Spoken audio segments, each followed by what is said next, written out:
जाऊयात। मुंबई गोवा महामार्गाचं काम गेल्या 17 वर्षांपासून रखडलेलं असतानाच प्रशासनाने खारपाडा इथे टोल वसुलीला सुरुवात केली आहे। नागोठणे कोलाड इथल्या उड्डाणपूल आणि सुकळी खिंड माणगाव इंदापूर बायपास तसंच सर्व्हिस रोडची कामं अजूनही अर्धवट आहेत। रस्त्याचं साधं लोकार्पणही झालं नाहीये।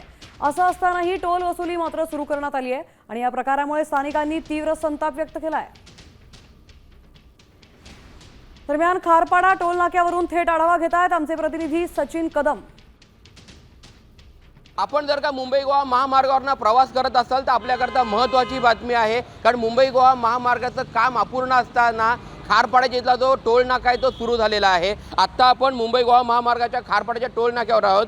मुंबई गोवा महामार्गाचा इतिहास पाहिला तर गेल्या 17 वर्षापासून मुंबई गोवा महामार्गाचं काम रखडलेलं आहे।